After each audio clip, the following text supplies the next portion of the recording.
Boa tarde, irmãos e amigos. Algumas são as funções do povo de Deus sobre a terra. Desde os primórdios, desde da antiga aliança, uma das principais delas, certamente, é pregar o Deus vivo, pregar o Senhor Criador do céu e da terra, como Deus verdadeiro na antiga aliança, né? Já que o nome para esse Deus sempre foi uma coisa complicada por causa do entendimento carnal do povo israelita e posteriormente do povo judeu. Na nova aliança, isso fica mais claro, ganha mais objetividade. A missão principal do povo de Deus é adorar ao seu Criador, honrá-lo com toda a nossa vida e proclamar o Evangelho do Reino, levar a mensagem de salvação. Coisa que, como já está bem massificado em nossos ouvidos, está muito difícil de se ver e de se fazer. Pois bem, o que nós temos visto, e é um processo que não recua, não retrocede, só piora, é a distorção, a adulteração da função do homem de Deus e do povo de Deus. Não vou falar em igreja, não vou falar porque isso para mim é religião, e isso está uma lama só. O que tiver de bom ainda nisso aí é aquilo que não aparece, é aquilo que não é visto, e que é bom que fique assim, porque saindo dos holofotes, ficando longe melhor dos holofotes, fica mais seguro.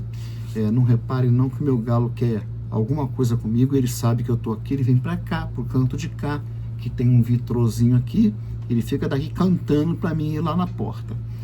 Mas bem, voltando ao nosso assunto aqui, o que tem acontecido é que o povo de Deus, que é claro que existe o povo de Deus, nós não devemos ficar olhando para religiões, para igrejas, porque senão essa lama, esse mundo de lama que está sendo lançado sobre a humanidade vai nos sufocar, vai nos encobrir, nós vamos ficar submersos nisso aí. Nós temos que tirar o nosso foco disso e colocá-lo na palavra de Deus e no Senhor Jesus, na sua mensagem e obra, e entender, fixar na nossa mente a importância de fazer o que ele mandou em cima do que ele viveu e ensinou, não é mesmo? Então, nós temos que desviar os olhos dessas lideranças, desses teleevangelista, telepastor, essa turma do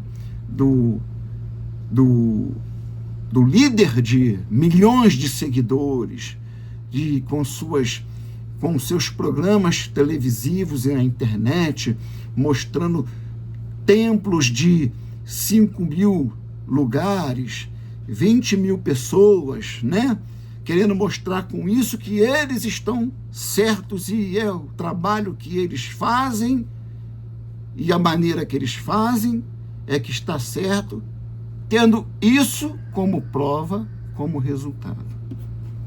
Dito isto, eu quero estar lendo aqui, nós vamos estar mencionando alguns textos, em Filipenses, capítulo 3, a contar do verso 10, na minha tradução, a tradução que eu vou estar usando é NVI 2011, que como eu falei no vídeo anterior, se não foi o de domingo, que eu estava usando a câmera traseira, né? E como esse celular é novo, eu me perdi. O vídeo ficou todo mostrando daqui para cima. Eu tive que deletar o vídeo. Mas Deus sabe de todas as coisas. Eu não sei se foi nesse vídeo que eu falei de uma NVI que eu não conhecia. é a NVI 2011, que está muito difícil de achar, principalmente na versão sem estudos, que é a minha preferida. Eu comprei uma de estudos, né? Mas ela é uma tradução boa, uma tradução excelente, e que o Novo Testamento usa o texto majoritário, o chamado texto receptus. Ao trabalho. Quero conhecer a Cristo, o poder da sua ressurreição e a participação em seus sofrimentos, tornando-me como ele em sua morte, para de alguma forma alcançar a ressurreição dentre os mortos. Não que eu já tenha obtido tudo isso, ou tenha sido aperfeiçoado, mas prossigo para alcançá-lo, pois para isso também fui alcançado por Cristo Jesus, né? Irmãos, não penso que eu mesmo já o tenha alcançado, mas uma coisa faço, esquecendo-me das coisas que ficaram para trás e avançando para as que estão adiante, prossigo para o alvo a fim de ganhar o prêmio do chamado celestial de Deus em Cristo Jesus. Eu devo ler isso até o 20, né? Todos nós que alcançamos a maturidade devemos ver as coisas dessa forma. E, se em algum aspecto vocês pensam de modo diferente, isso também Deus esclarecerá. Tão somente vivamos de acordo com o que já alcançamos. Irmãos, sigam unidos o meu exemplo.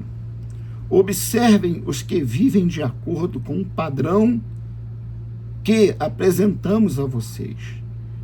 Pois, como já disse repetidas vezes, agora repito com lágrimas, há muitos que vivem como inimigos da cruz de Cristo. O destino deles é a perdição. O seu Deus, nas traduções, o ventre, aqui traz o estômago, e eles têm orgulho do que é vergonhoso. Só pensam nas coisas terrenas.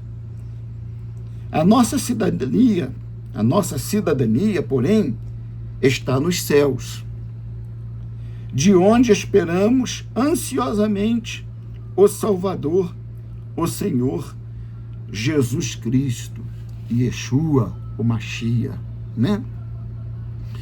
Olha como esse texto complica a vida dessa gente que está por aí.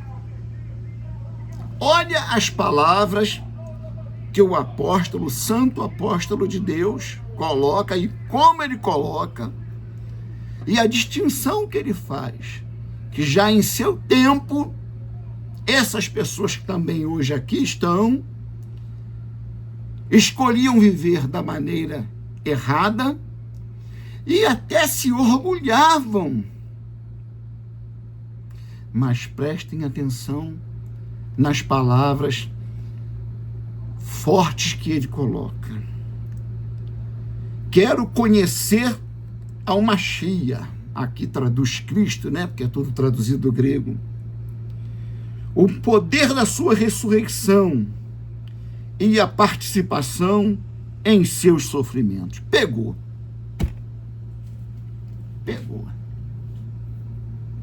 O cabra que se diz pregador da palavra de Deus tem um templo cheio de conforto, um púlpito com uma rede de comunicação, microfones de primeiro mundo, jatinho de 150 milhões de dólares, mansões espalhadas pelo mundo todo.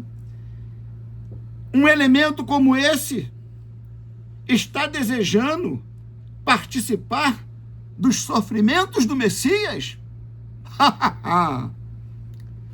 Duvida eu dó. E ele prossegue.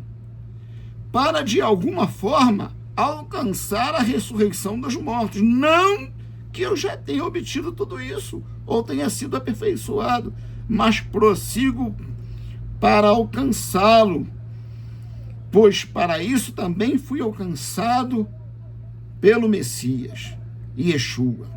Irmãos, não penso que eu mesmo já o tenha alcançado, mas uma coisa faço, esquecendo-me das coisas que ficam para trás, avanço para as que estão adiante, prossigo para o alvo, a fim de ganhar o prêmio do chamado celestial de Deus em Jesus Cristo, em Yeshua, o Mashiach. Ele está falando aqui de viver o Evangelho, e naqueles dias Paulo orientava muito a Lucas, que era quem redigia, era seu amanuense, era quem redigia geralmente as suas epístolas, a sua situação, a sua vida. Paulo procurava tirar coisas que o enaltecessem como uma espécie de mártir do Evangelho, o grande homem que sofreu e que alguns poderiam equivocadamente até dizer, poxa, na prática vai ver que ele sofreu mais do que o Messias. Então Paulo evita, pede a Lucas e a outros como Timóteo, que ajudaram nas escritas de suas cartas para as igrejas, que deixassem de fora, só em alguns momentos muito singulares e muito pontuais, Paulo falava das suas lutas, dos seus sofrimentos. Em certo momento ele fala de sua solidão, preso, encarcerado, e que muitos irmãos, que somos todos humanos, em momentos de fraqueza, acaba que deixamos de estar presente com a frequência necessária na vida de pessoas que estão em tais situações. O chamado do povo de Deus, como nós dissemos na introdução da nossa mensagem, ela começa, nós poderemos escolher em várias passagens, mas com certeza Isaías 61 é um texto muito importante que nos faz entender qual é o objetivo daqueles que são escolhidos. Dentre os chamados, são mais do que chamados, são escolhidos. Diz assim: o Espírito do Senhor está sobre mim, porque o Senhor ungiu-me para levar boas notícias aos pobres.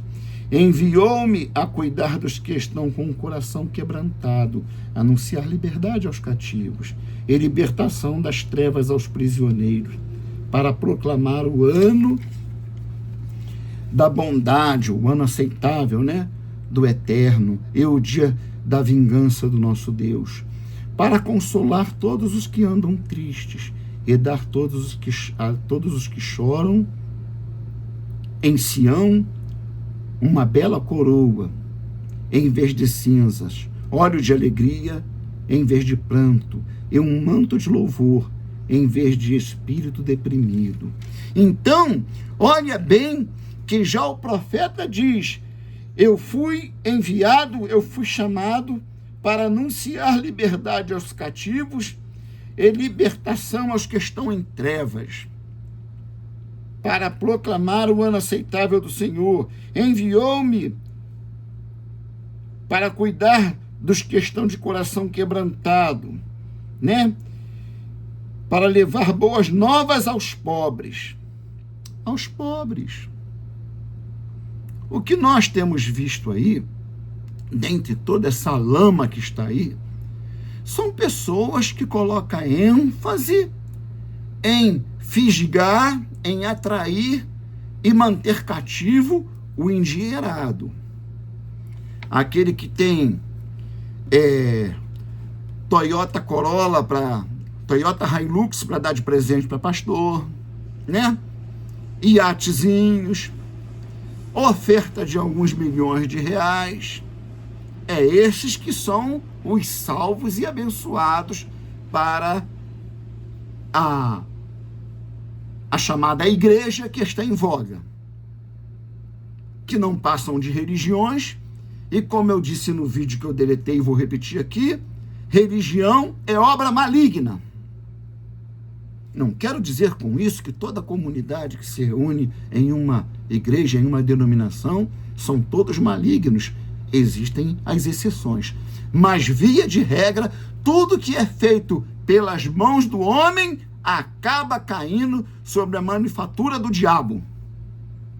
Ele vai pegar para usar, para desvirtuar os propósitos de Deus, para desvirtuar a verdade que se encontra em Deus e no Deus que é a própria verdade. A mensagem tem que ser levada às grandes massas. E de que se compõem as grandes massas? De pessoas pobres. Mas aí tem uma outra questão: levar a mensagem certa, anunciar a mensagem do reino dos céus.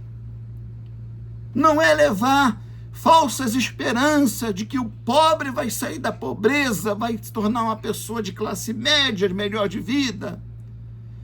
Não é também a mensagem que tem o seu foco na cura de enfermidades, na restauração de relacionamentos. Não. A mensagem tem que ser pedindo, clamando às pessoas que se arrependam, que reconheçam o seu estado de vida em pecado. E esta vida é desde que nasce. Porque há muitas religiões aí ensinando que a criança nasce santa, ela nasce perfeita. Algumas até jogam uma aguinha na cabeça só para confirmar, porque afinal de contas é uma criancinha. Que pecado ele fez? A Bíblia não ensina assim. A Bíblia ensina que nós somos gerados em pecado. Salmo 58, versículo 3 ou 6, se eu não me engano. Está entendendo? E é essa mensagem que precisa ser anunciada. Também não é a mensagem equivocada, muito em voga há décadas e décadas no Brasil. Aceita Jesus, porque senão você vai para o inferno. Você é um ser eterno e, como tal, você precisa entregar sua vida a Jesus, aceitar Jesus no seu coração, porque senão você vai para o inferno. O evangelho, em parte nenhuma, embora nas traduções pareça, às vezes, mas em lugar nenhum, ele ensina que a mensagem do reino é uma mensagem de chantagem, de coação. Não tem espaço para o pregador miliciano, tanto no que cobra para pregar, como no que prega ameaçando.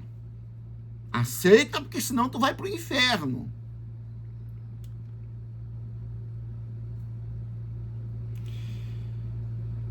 É versículo 3, Salmo 58, versículo 3.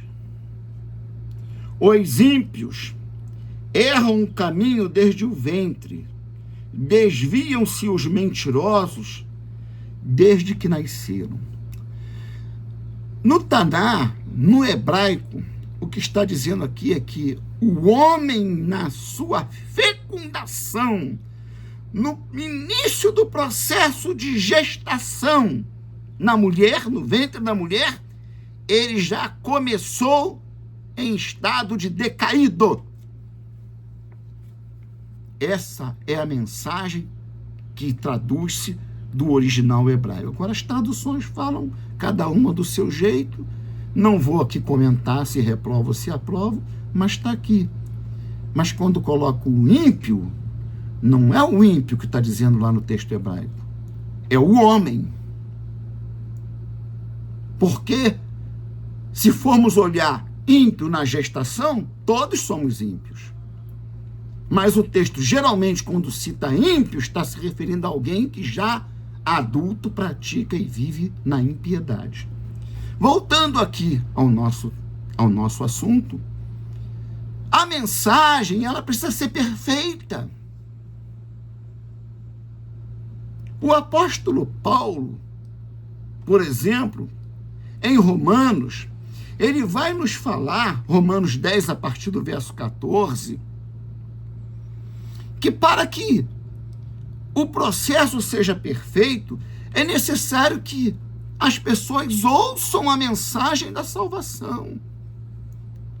O problema é que nós estamos lendo, via de regra, o brasileiro, o cidadão ocidental, ele lê as passagens, e essa é uma delas, dentro de uma mentalidade ocidental brasileira e longe de toda a realidade que havia nas palavras, que o espírito das palavras de Paulo estavam refletindo dentro de um contexto judaico messiânico. Precisa ser ouvida. A mensagem precisa ser ouvida. Mas como ouvirão se não há quem pregue? Deixei para lá. É Romanos 10, 14 em diante. Romanos 10. Como, pois, invocarão aquele a quem não creram? Viu como é que é melhor que eu estava começando errado. E como crerão naquele de quem não ouviram falar? E como ouvirão se não houver quem pregue? E como pregarão se não forem enviados? Como está escrito, como são os belos os pés dos que anunciam boas novas. Então, quando eu digo que essa palavra está sendo dita por um judeu messiânico, um judeu sério, um homem de competência inigualável no Novo Testamento, só ficando abaixo mesmo do Messias, do Deus encarnado, e que está expressando essa palavra dentro de um contexto judaico-messiânico, principalmente para judeus, mas também que vai alcançar aos gentios, que ela, inclusive, está levando isso para que se entenda, eles ali, os judeus, agora messiânicos, entendessem a necessidade de se importar com os gentios. O evangelho tinha que chegar aos confins da terra planeta, e não da terra Eretz, Israel. E nós temos visto, assim como Paulo já via nos seus dias, a falhabilidade da pregação do evangelho, da mensagem das boas novas. Há uma dificuldade muito grande nos pregadores de se contentarem em anunciar o evangelho do reino.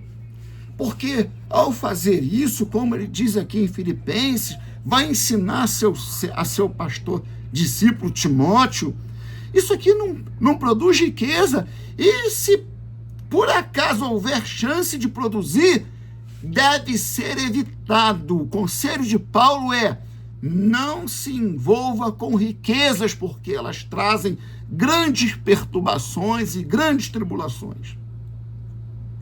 A vida do homem de Deus deve ser uma vida conformada na pregação do evangelho simples. Este evangelho, uma vez sendo pregado tal como o Senhor ensinou, e tal como o Senhor, depois de ensinar, mandou fazer, ele produz sucesso e eficácia. Nós temos exemplo aqui em Atos capítulo 3, Paulo, nas suas missões, chega a uma região, vamos lá, Atos capítulo 3, verso 12 em diante. Deixa eu só achar aqui. 3, do 12 ao 19. Aquela passagem em que ele encontra lá um judeu falso judeu, homem de Deus, mas na verdade era um homem que trabalhava a custas de espíritos malignos, né?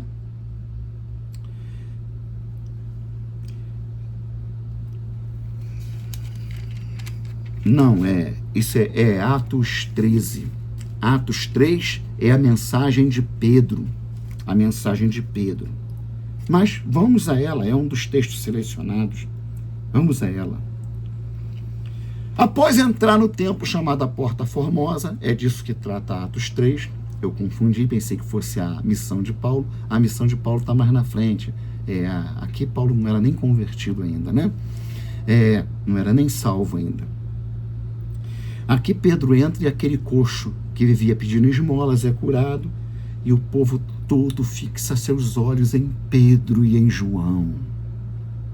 Como que se Pedro e João fosse alguém, como acontece lá em Atos, que os apóstolos fizeram, Deus, o Espírito de Deus fez através do apóstolo, e as pessoas queriam sacrificar, pegaram grinaldas, pegaram um animal, iam degolar um animal para colocar o sangue em sacrifício e oferta aos apóstolos.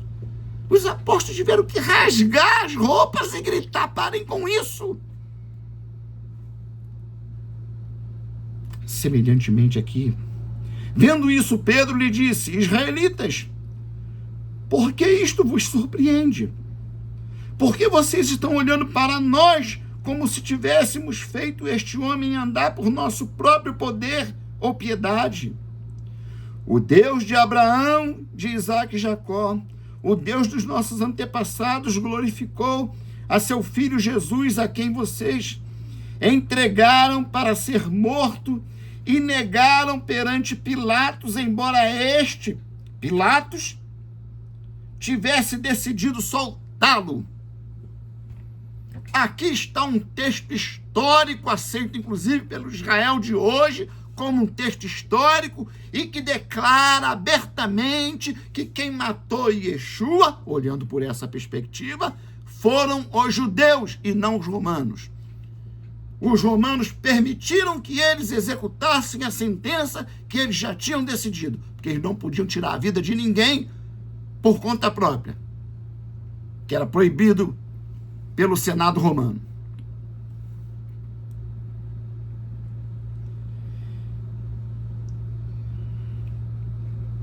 Perante Pilatos, embora ele tivesse decidido soltá-lo. Vocês negaram publicamente o santo e justo e pediram que fosse libertado um assassino. Vocês mataram o autor da vida. Deus. Falei isso outro dia com um camarada aqui na internet, ele começou a debochar de mim. O Deus do Enoque morre. Aí começou os seguidores dele, que essa gente tem 12 mil, 15 mil seguidores, né? Enoque só tem, aí sei lá, 14 curtidas. Tá bom, eu não tô preocupado com isso não. Vocês mataram o autor da vida, mas Deus o ressuscitou dos mortos. E nós, disso, somos testemunhas. Pela fé no nome de Jesus, o nome, curou este homem que vocês veem e conhecem. A fé que vem por meio dele lhe deu esta saúde perfeita, como todos vós podem ver. Então, está aqui o comportamento correto do homem de Deus. Hoje em dia é tudo o contrário. Deus opera através de um homem para curar um paralítico, curar um câncer, e, rapaz, o homem vira sumidade. Isso vai rápido para a Austrália, Estados Unidos, Alemanha, Europa toda, e o sujeito começa a receber convite, cachê de tantos $1.000, hospedado em hotel 5 estrelas, e pronto, aí descamba tudo. Pedro faz o seu discurso dizendo: não olhem para nós, olhem para aquela cruz aonde vocês colocaram o autor da vida. Mas vocês fizeram isso por ignorância, igualmente os vossos líderes. Essa é a mensagem correta, pregar o evangelho que aponta para o Senhor da glória, que aponta para o autor da vida. E não para mim. Eu sou fraco, eu sou pecador. Eu vivo aqui tomado de tribulações, cirurgias em cima de cirurgia. Agora estou com uma cirurgia nova aqui, operei o pulso. Falhas, enfim. Eu sou limitado.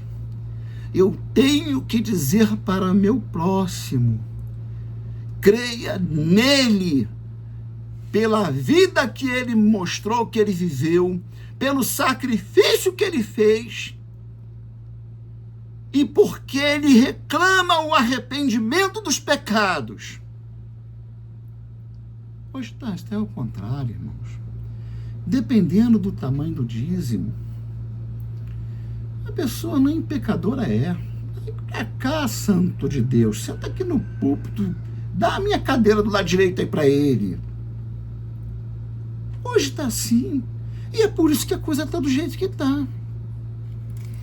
Já passamos do 30 minutos, vamos lá para Atos capítulo 13, aí sim, é o texto que Paulo vai chegar ao procônsul, né?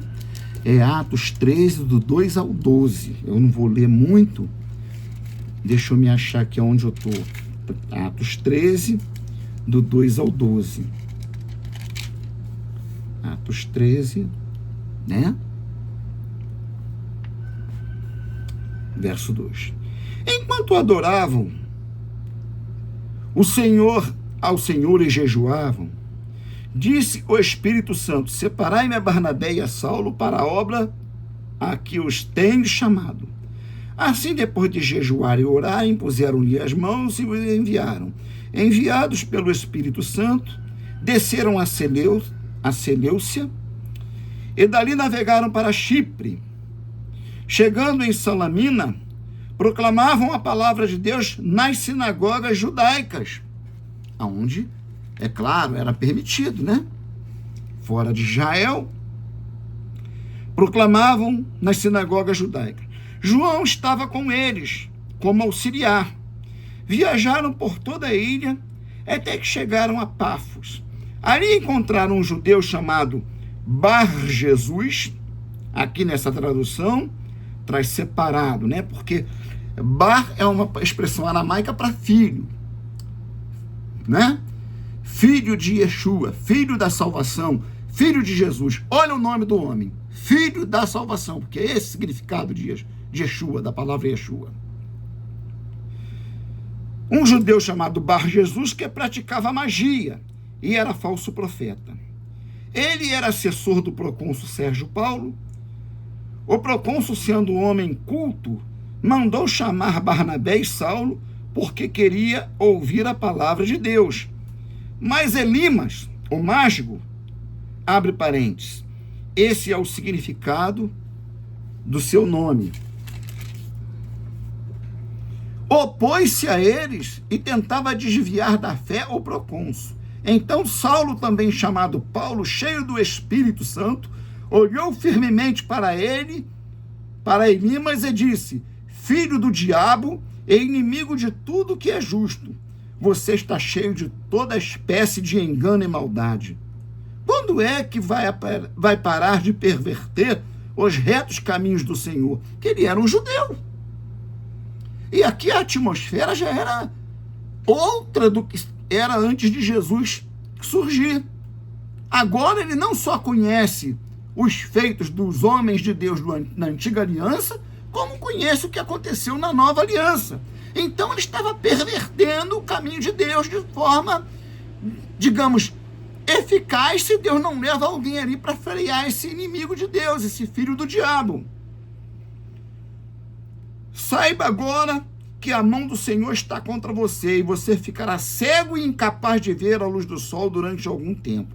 Imediatamente vieram sobre ele névoa e escuridão, e ele, tateando, procurava quem o guiasse pela mão. O procônsul, vendo o que havia acontecido, creu profundamente, impressionado com o ensino do Senhor. E podemos crer que assim foi bem sucedida a empreitada de Paulo ali.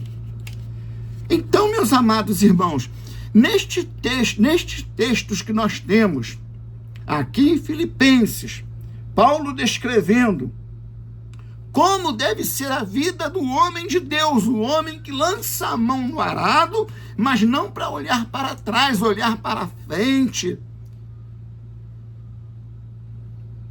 Quem no arado a mão lançou, não pode olhar atrás. Eu gosto muito desse, não sei se acertei na letra, né?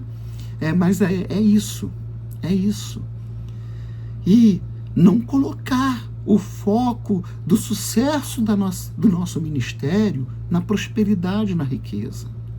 Nem muito menos pregar um evangelho que acumule multidões na nossa frente com promessas vazias de prosperidade, de cura, né? De restauração de relacionamentos, de salvação empresarial. Seja lá o que for que façam, o evangelho tem que ser proclamado para anunciar que nós estamos todos condenados à perdição eterna. E Deus tem aberto um tempo, um espaço de tempo, aonde a porta da salvação e da entrada para a herança eterna é possível, desde que creiamos no sacrifício do Calvário e nos arrependamos da vida de pecado, abandonando. Essa é a mensagem que eu tenho para hoje. Que é isso que você precisa. Se você tem colocado seus olhos sobre homens de grande sucesso, homens que arrastam multidões, cuidado. Você pode estar sendo enganado pelo vinho maligno da sedução do falso evangelho, da religião do mundo. Isso dá certo porque é do mundo. O Senhor nos ensina, o mundo ama o que é seu. Se vós fosseis do mundo, o mundo vos amaria. Então nós temos que saber a diferença, até